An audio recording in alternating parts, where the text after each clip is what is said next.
Good morning. आज हम पढ़ेंगे आपकी बुक का चैप्टर नंबर 5 अनेकार्थक शब्द। सबसे पहले तो हम ये देखते हैं कि शब्द किसे कहते हैं। जब हमने लास्ट वीडियो देखा था उसमें हमने देखा था, जब लास्ट जो हमने पार्ट पढ़ा था उसमें देखा था कि शब्द कितने प्रकार के होते हैं, शब्दों के भेद कौन कौन से होते हैं, शब्दों की उत्पत्ति कहाँ से होती है, ये सब चीजें हमने देखी थी। उसमें से हमने देखा था एक अर्थ के आधार पर शब्द के भेद। जब हमने अर्थ के आधार पर शब्द के भेद किए थे उसमें से एक था एकार्थी शब्द, अनेकार्थी शब्द, विपरीतार्थक शब्द और विलोम शब्द। सॉरी, समानार्थी शब्द। विपरीतार्थक शब्द को ही विलोम शब्द कहते हैं और समानार्थी शब्द। उसमें से जब हमने अर्थ के आधार पर वाक्य भेद पढ़े थे उसमें से एक निकला था कि अनेकार्थक शब्द। अब अनेकार्थक शब्द कहते किसे हैं? अनेक का मीनिंग होता है बहुत सारे, यानी कि अनेक यानी एक से अधिक। हम अनेक किसे कहेंगे? अनेक हम उसे कहेंगे जिसमें एक से अधिक हो। अनेक का अर्थ होता है एक से अधिक। अब एक से अधिक अर्थ, अनेक यानी एक से अधिक, अर्थक आर्थक यानी अर्थ। जिन शब्दों का एक से अधिक अर्थ निकले उन्हें हम अनेकार्थक शब्द कहते हैं। जिन शब्दों का एक से अधिक अर्थ निकले हम उन्हें अनेकार्थक शब्द कहते हैं। जैसे हम देखते हैं कि विलोम शब्द होता है, पर्यायवाची शब्द होता है, एकार्थी शब्द होता है। एकार्थी शब्द में क्या होता है? एक ही शब्द का एक और अर्थ निकल जाता है। विलोम शब्द जिसे विपरीतार्थक शब्द भी कहते हैं, उसका अर्थ भी यही होता है कि विपरीत अर्थ, यानी अंदर बाहर, ऊपर नीचे, माता पिता, लाभ हानि या हानि लाभ, यानी कि विपरीत बताना। उसी तरह जब हम नेकार्थी शब्द पढ़ते हैं तो हमें ये ध्यान में रखना होता है कि एक ही शब्द के और भी अर्थ निकलते हैं। वे शब्द हमेशा अनेकार्थी शब्द कहलाते हैं। जैसे अब आप जैसे देखेंगे तो अजह, अजह यानी बकरा। अज को हम शिव भी कहते हैं, अज को हम ब्रह्मा भी कहते हैं। अजय यानी शिव, ब्रह्मा और बकरा। कहने का तात्पर्य है कि अजय के हम बहुत सारे और भी अर्थ निकाल सकते हैं।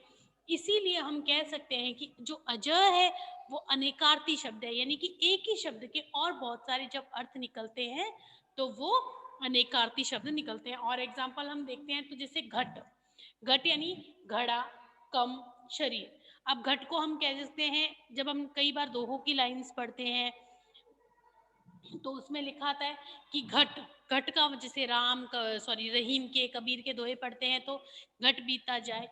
तो घट का अर्थ शरीर भी होता है, घट का अर्थ घड़ा भी होता है और घट का अर्थ कम भी होता है। यानी कि कहने का तात्पर्य ये है कि इस जो ये घट है उसके बहुत सारे अर्थ और भी निकल रहे हैं। जिन शब्दों के अर्थ एक से अधिक हो, और उदाहरण देखते हैं हम, जैसे अर्थ, अर्थ का मीनिंग मैं आपसे क्लास में कहती हूँ कि जब हम पोएट्री यानी कि पोएम पढ़ते हैं या कोई भी दोहा पढ़ते हैं तो जब मैं पहले पढ़ाती हूँ फिर आपसे कहते हैं कि चलिए अब आप इसका अर्थ करके बताइए, तब आप लोग क्या समझते हैं? तब आप ये समझते हैं कि हमें इसका मतलब बताना है। अर्थ यानी मतलब करना या व्याख्या करना। यानी कि किसी भी दोहे की यदि मैंने एक बार व्याख्या आपको क्लास में करके देते थे, हम देखते थे लास्ट क्लास में, जब हम एक दोहे की व्याख्या मैं करती थी, नेक्स्ट टाइम आपसे बोलती थी कि अब आप खड़े होके इसकी व्याख्या करिए। यानी कि अर्थ यानी किसी का अर्थ बताना या अर्थात की किसी चीज की व्याख्या करना। एक होता है कि हमारे पास अर्थ की कमी हो गई, अर्थ की कमी हो गई मतलब धन की कमी हो गई। अर्थ का दूसरा अर्थ धन भी होता है। एक अर्थ का अर्थ उद्देश्य भी होता है। एक और देखते हैं, पानी। पानी का मीनिंग हम सीधा सा मीनिंग यानी सीधा सा अर्थ पानी का हम लगाते हैं, पानी यानी जल। मैं आपसे कहती हूँ कि जाइए आप मेरे लिए पानी लेके आइए, या आपके घर में बड़े बुजुर्ग आपसे कोई कहता है, या आपका साथी आपसे कोई कहता है, या दोस्त आपसे कहता है कि मेरे लिए पानी लेके आइए, तो आप सीधा पहला जो हमारा अर्थ आता है वो पानी आता है। फिर आता है पानी। अब आप देखिए कई बार आपने देखा है, हम जब बुक्स में पाठ पढ़ते हैं तो उसके अंदर आता है कि वो तो पानी पानी हो गया, या तो उसका पानी उतर गया। उस चीज का क्या तात्पर्य है? उस चीज का तात्पर्य होता है कि उसकी इज्जत कम हो गई, उसका मान कम हो गया। तो अर्थ का एक और अर्थ होता है, सॉरी, पानी का एक और अर्थ निकलता है मान या इज्जत। और पानी का एक अर्थ होता है चमक। हम देखते हैं कि जब हम देखते हैं कि मोती देखते हैं, हम सीप देखते हैं, आपके जो गले में मम्मी या दादी है या कोई भी लेडीज है गले में मोतियों की माला पहनती है, तो हम देखते हैं अमूमन वो बात करते हैं कि इसका जो पानी है वो अच्छा है, यानी कि जो उसकी चमक है, उस चीज की चमक है वो अच्छी है। उसके बाद हम कर सकते हैं गति। गति यानी चाल, दशा, मोक्ष। उसके बाद हम देखें तो सार। सार यानी बल, लोहा, तत्व या निष्कर्ष। हम कहते हैं कि हमने पूरा पाठ पढ़ा है, इसका क्या सार निकला, अर्थात कि उसका क्या निष्कर्ष निकला, तो वो भी सार ही कहलाएगा। जैसे श्री। श्री का अर्थ हम सबको पता है कि हम श्री का अर्थ लक्ष्मी से निकालते हैं। श्री का अर्थ सरस्वती भी होता है, श्री का अर्थ शोभा भी होता है। अब आप मधु देखिए। मधु किसी स्त्री का नाम भी हो सकता है।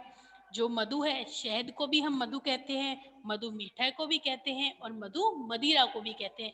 अब जितने भी एग्जाम्पल या जितने भी उदाहरण मैंने आपको बोल के बताए, उसमें ये स्पष्ट निकलता है कि एक ही शब्द के अधिक अर्थ निकलना अनेकार्थी शब्द कहलाते हैं। एक ही शब्द के और भी बहुत सारे जब अर्थ निकलते हैं तो वो अनेकार्थी शब्द कहलाते हैं। जैसे श्यामा। श्यामा यानी राधा, यमुना, रात या कोयल, इन सबको भी श्यामा नाम से पुकारा जाता है। ओके बेटा।